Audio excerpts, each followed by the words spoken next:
ഈ മണിക്കൂറിൽ ഏറ്റവും പ്രധാനപ്പെട്ട വാർത്തയിലേക്ക് പോവുകയാണ്. കഴിഞ്ഞ ദിവസം ഞങ്ങൾ 14 മണിക്കൂർ നീണ്ടു നിന്ന ഒരു ലൈവത്തോൺ നടത്തിയിരുന്നു. അതായത് അനന്തപുരിയിൽ നിന്ന് പമ്പ വരെ.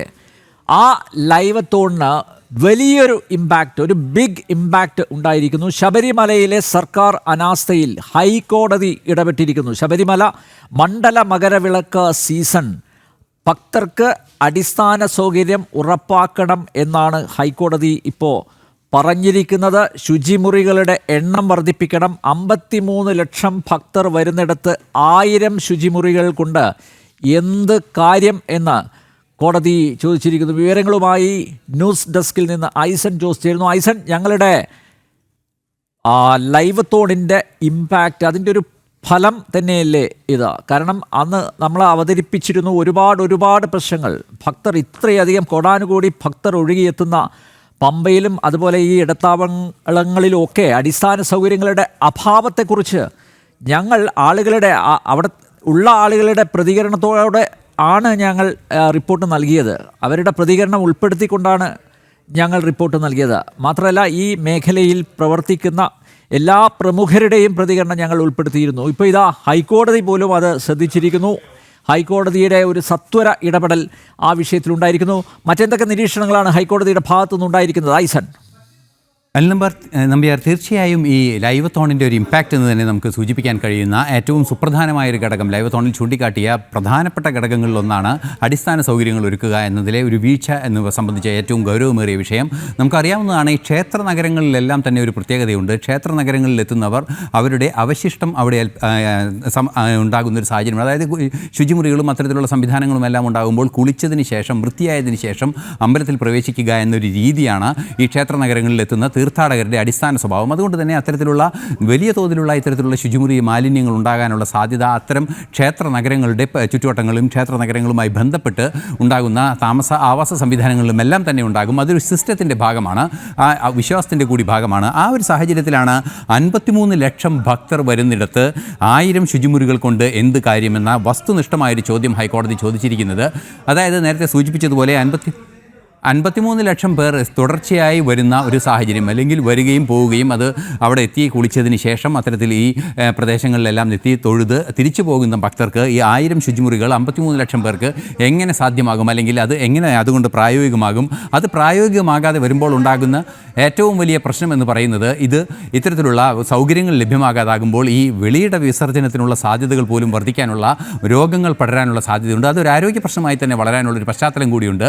ഈ ഒരു സാഹചര്യം കൃത്യമായി മനസ്സിലാക്കിക്കൊണ്ട് തന്നെയാണ് ഹൈക്കോടതിയുടെ ഭാഗത്ത് നിന്ന് 1000 ശുചിമുറികൾ കൊണ്ട് എന്ത് കാര്യമെന്നൊരു ചോദ്യം വന്നിരിക്കുന്നത്. ഇതിന് കൃത്യമായ ഉത്തരം ഈ മണ്ഡല മകരവിളക്ക് കാലത്ത് നൽകേണ്ടി വരും എന്ന കാര്യത്തിൽ തർക്കമില്ല. അതായത് ഈ ശുചിത്വം ഉറപ്പാക്കുന്നതിന് ഈ 1000 ശുചിമുറികൾ ഉണ്ടെങ്കിലും ആ ശുചിമുറികളുടെ ശോചനീയാവസ്ഥയെക്കുറിച്ച് നമ്മൾ റിപ്പോർട്ട് നൽകിയിരുന്നു. മാത്രമല്ല, പമ്പയിലും ആ സമീപ പ്രദേശങ്ങളിലും ഒക്കെ മാലിന്യങ്ങളുടെ കൂമ്പാരമാണ്. അതൊന്നും മാറ്റിയിട്ടില്ല. ഇനിയിപ്പോൾ നോക്കൂ, 16-ാം തീയതി നട തുറക്കാൻ പോവുകയാണ്. എന്തടിസ്ഥാന സൗകര്യമാണ് ഇവർ ഏർപ്പെടുത്തിയിരിക്കുന്നത് ദേവസ്വം ബോർഡ്? ഇവർക്ക് ഈ ശബരിമല അയ്യപ്പൻ്റെ സ്വർണം കട്ടുകൊണ്ടുപോവുക, കവർച്ച നടത്തുക, കൊള്ളയടിക്കുക എന്നതിനപ്പുറത്തേക്ക് ഭക്തജനങ്ങളോട് എന്തെങ്കിലും പ്രതിബദ്ധത ദേവസ്വം ബോർഡിനോ സർക്കാരിനോ ഉണ്ടോ? അപ്പോൾ നോക്കൂ, ഇത് സർക്കാരിനെതിരെയുള്ളൊരു വിമർശനം തന്നെയല്ലേ നേരത്തെ പറഞ്ഞത്. അന്ന് ലൈവ് തോണിൽ പങ്കെടുത്ത ഇടതുമുന്നണിയുടെ പ്രതിനിധി പറഞ്ഞത് അവലോകന യോഗം വിളിച്ചുകൂട്ടിയെന്നാണ്. മന്ത്രി അവലോകന യോഗം വിളിച്ചുകൂട്ടി, മുഖ്യമന്ത്രിയുടെ അധ്യക്ഷതയിൽ അവലോകന യോഗം ചേർന്നു. ഈ യോഗങ്ങൾ വിളിച്ചുകൂട്ടുന്നു, ചായ കുടിക്കുന്നു, വട കഴിക്കുന്നു, പിരിഞ്ഞു പോകുന്നു എന്നതിനപ്പുറത്തേക്ക് ഭക്തരോട് എന്തെങ്കിലും ഒരു അനുഭാവം ഉണ്ടെങ്കിൽ അടിസ്ഥാന സൗകര്യങ്ങളെങ്കിലും ഉറപ്പുവരുത്തേണ്ടതല്ലേ? അതുപോലും ഇല്ലല്ലോ.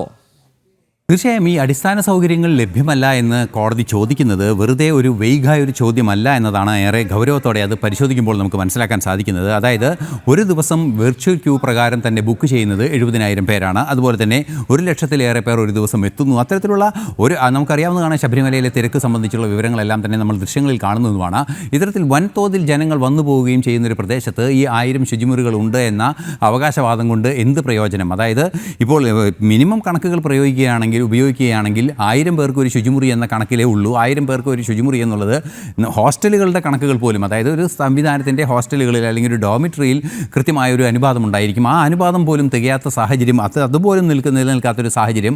1000 പേർക്ക് ഒരു ടോയ്ലറ്റ് എന്ന് പറയുമ്പോൾ ഏത് രീതിയിലാണ് ഈ ഇത്തരത്തിലുള്ള സംവിധാനങ്ങൾ ഒരുക്കിയതുകൊണ്ട് പ്രയോജനം ഉണ്ടാവുക എന്ന വസ്തുനിഷ്ഠമായൊരു ചോദ്യം. അതായത് കൃത്യമായും അടിസ്ഥാന സൗകര്യങ്ങൾ ഒരുക്കുന്നതിൻ്റെ കൃത്യമായ ചില മാനദണ്ഡങ്ങൾ അനുസരിച്ച് കൃത്യമായ ലംഘനം അതിൽ നടന്നിരിക്കുന്നു അല്ലെങ്കിൽ അനാസ്ഥ ഉണ്ടായിരിക്കുന്നു എന്ന് കൃത്യമായി ചൂണ്ടിക്കാണിച്ചിരിക്കുകയാണ്. ഈ ഒരു പശ്ചാത്തലത്തിലാണ് സർക്കാരിൻ്റെയും തദ്ദേശ സ്വയംഭരണ സ്ഥാപനങ്ങളുടെയും എല്ലാം തന്നെ ഇടപെടൽ അനിവാര്യമായി വേണ്ടതും. എന്നാൽ അക്കാര്യത്തിലെല്ലാം വീഴ്ച വന്നിട്ടുണ്ട് എന്നും ഹൈക്കോടതി ചൂണ്ടിക്കാണിച്ചിരിക്കുന്നത്.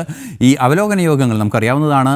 പോലീസ് അവലോകന യോഗം നടക്കുന്നത് DGPയുടെ നേതൃത്വത്തിലാണ്. അതായത് ആ സംസ്ഥാനത്തെ പരമാധികാരമുള്ള ആ ബന്ധപ്പെട്ട വിഭാഗങ്ങളുടെ അല്ലെങ്കിൽ ബന്ധപ്പെട്ട ഡിപ്പാർട്ട്മെൻറ്റുകളുടെ അധ്യക്ഷന്മാരാണ് ഈ യോഗത്തിൻ്റെ പങ്കെടുക്കുക. മുഖ്യമന്ത്രി തന്നെ നേരിട്ടാണ് പല യോഗങ്ങളും വിളിക്കുക. ഈ ഒരു സാഹചര്യത്തിൽ ഉന്നത പദവിയിലുള്ള ഉന്നത ഉദ്യോഗസ്ഥരായ ഉന്നത ചുമതല വഹിക്കുന്ന മുഖ്യമന്ത്രി പോലുള്ളവർ നേതൃത്വം നൽകുന്ന യോഗത്തിൽ ഇത്തരം വിഷയങ്ങൾ എന്തുകൊണ്ട് പരാമർശിക്കപ്പെടുന്നില്ല, ഇത്തരം വിഷയങ്ങൾ പരാമർശിക്കപ്പെട്ട് അതിനുള്ള മറുപടി എന്തുകൊണ്ട് ലഭ്യമാകുന്നില്ല എന്ന വസ്തുനിഷ്ഠമായൊരു ചോദ്യം തന്നെയാണ് ഉന്നയിച്ചിരിക്കുന്നത്. തീർച്ചയായും ഈ കാര്യത്തിൽ ഹൈക്കോടതി കൃത്യമായ മാനദണ്ഡങ്ങൾ, കാരണം പബ്ലിക് ഹെൽത്ത് ഒരു പൊതുപ്രസക്തമായ ഒരു കാര്യമാണ്, അല്ലെങ്കിൽ പബ്ലിക് ഇൻട്രസ്റ്റ് ഉള്ള പൊതുജന താല്പര്യമുള്ള ഒരു വിഷയം തന്നെയാണ് പബ്ലിക് ഹെൽത്ത് എന്ന് പറയുന്നത്. പബ്ലിക് ഹെൽത്തിനെ നേരിട്ട് ബാധിക്കുന്ന ഒരു വിഷയം. അതുപോലെ തന്നെ പൊതുജനാരോഗ്യമാണ് ഏറ്റവും പ്രധാനം, ഏറ്റവും പ്രസക്തം. അതാണ് അതുകൊണ്ട് തന്നെയാണ് ഈ വിഷയത്തെ, ഗുരുതരമായിട്ടുള്ള ഈ വിഷയത്തെ കാര്യഗൗരവത്തോടു കൂടി ഹൈക്കോടതി അഭിസംബോധന ചെയ്തിരിക്കുന്നത്. ഐസൻ, ജനം ലൈവത്തോൺ ബിഗ് ഇമ്പാക്റ്റ് ആണ് ഇപ്പോൾ ഉണ്ടായിരിക്കുന്നത്. ശബരിമലയിലെ സർക്കാർ അനാസ്ഥയിൽ ഹൈക്കോടതിയുടെ ഇടപെടലുണ്ടായിരിക്കുന്നു. ശബരിമല മണ്ഡല മകരവിളക്ക് സീസൺ ഭക്തർക്ക് അടിസ്ഥാന സൗകര്യം ഉറപ്പാക്കണമെന്ന് ഹൈക്കോടതി നിർദ്ദേശിക്കുന്നു. ശുചിമുറികളുടെ എണ്ണം വർദ്ധിപ്പിക്കണം. 53 ലക്ഷം ഭക്തർ വരുന്നിടത്ത് 1000 ശുചിമുറികൾ കൊണ്ട് എന്ത് കാര്യമെന്ന് കോടതിയുടെ ചോദ്യം. ലൈവത്തോണിൽ ഞങ്ങളുടെ പ്രതിനിധികൾ റിപ്പോർട്ട് ചെയ്തത് അടിസ്ഥാന സൗകര്യങ്ങളുടെ അഭാവമാണ്.